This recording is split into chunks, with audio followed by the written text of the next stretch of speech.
To ask about the two deeps, oars at every position. Is that, what was just kind of the thought process on, is it breeding competition or kind of, keeping things secret? Was just kind of the ideology on that one? Well, we're out here competing, and I think it's important. There's 75 different new people. We got to see the week of prep, but the reality is it's always going to be or at every position. If you don't come out and produce, it's or the next guy needs to be ready.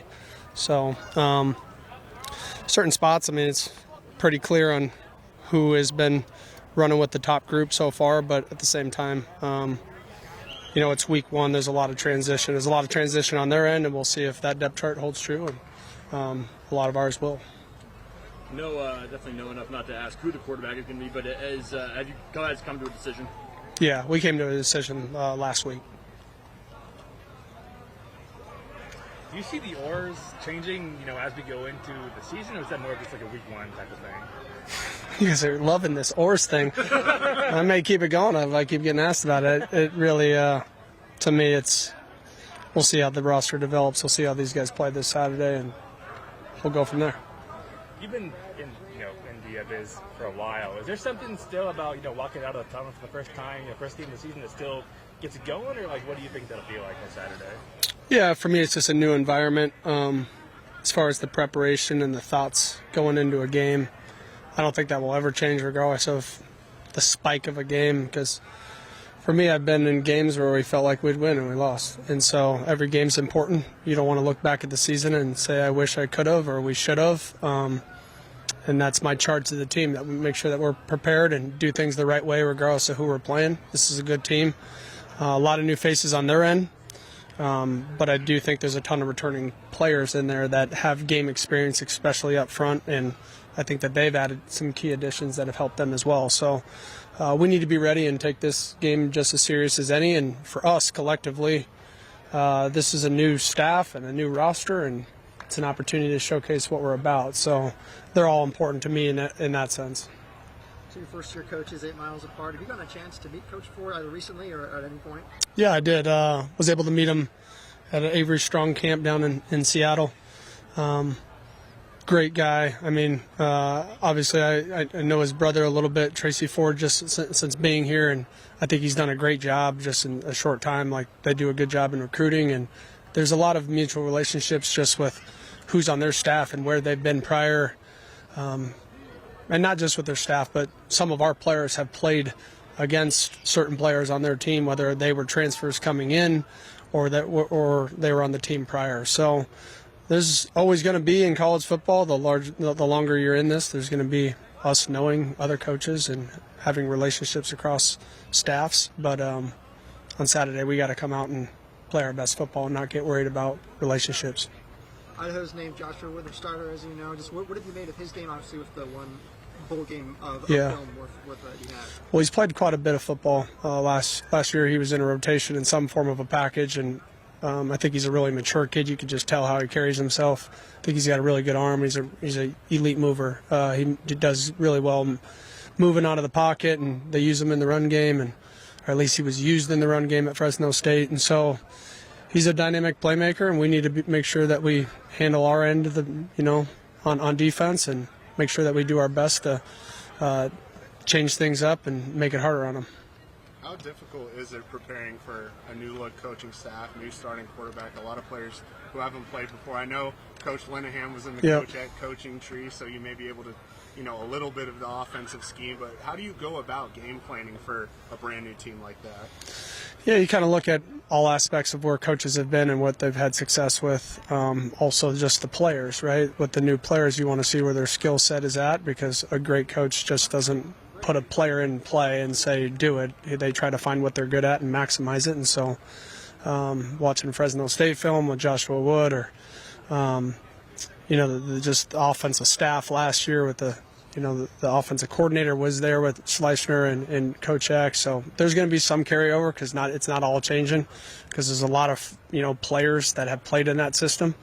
But I think there will be things that are different. We need to prepare, and I think you could see a culture and how this is forming just based off how we respond in a game. Everybody's has high spirits and can compete when things are going well for them. So I look forward to the challenge of this with the new team and see how we respond and compete throughout a game. Going swing off of that, obviously high energy, there's probably going to be some nerves involved for some of your South Dakota State guys and, some guys who are playing here for the first time. What's kind of the message to start the game, how you guys want to start off to, make sure that energy carries through and you guys are able to, get out on the right foot Saturday? Yeah, I think it's really important to practice that way and practice with the heightened level of urgency and intensity, and that's what you guys saw through fall camp. And then when we get out here, we got to make sure that we're communicating and just taking a deep breath, and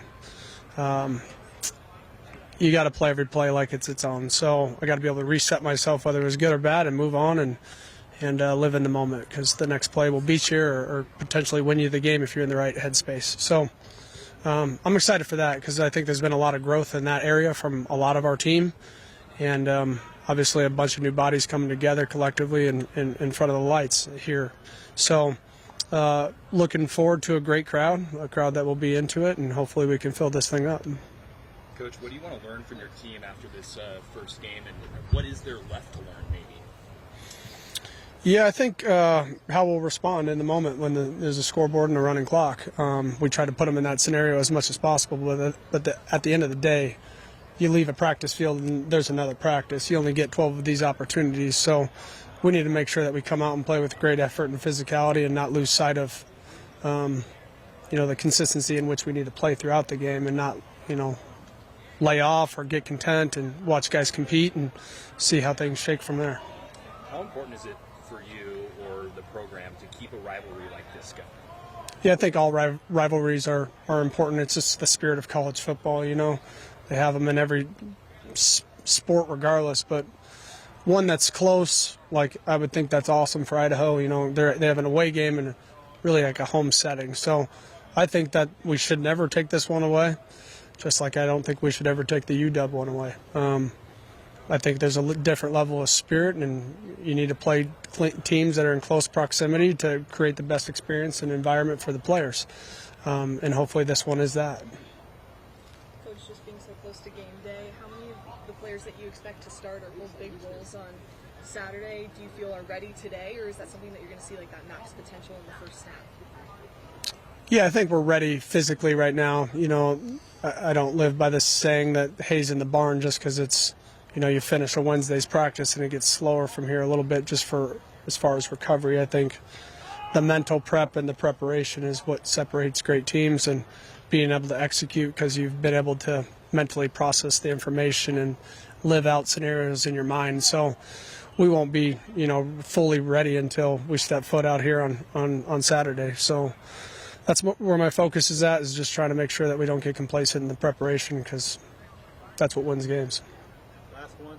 There was, I think, a tweet a couple days ago from the football account about, I think it said the Pulse, and it listed a number of guys and the ward leader. Just what is kind of the significance of those guys that were listed, and kind of is that, what's kind of the thought process and kind of what goes into that? Yeah, it was the Pulse is our leadership council, and it's a name for our leadership council. I think if you want to see the heart of a team, you look at the core people that make that the team special, and it was voted on by their teammates as far as guys that live the right way and work the right way, and a voice that their position group wants to listen to and be a part of it. And those guys were the front runners in the group, but they're also the same players that show up every single day and do the right thing and aren't on list. They're what the young guys should aspire to be because of what we expect out of them, but also what they expect out of themselves and how they go to work every day to attain that. So, I'm excited about this group because there's a lot of new faces on this team that have stepped into leadership roles, and they're fresh here for the first time, whether they came with me or Buda Paletti has been unbelievable here. And so is AJ, right? And they came from New Mexico State. Just great guys that understand the workload and commit to it and don't ask questions and continue to learn and get better.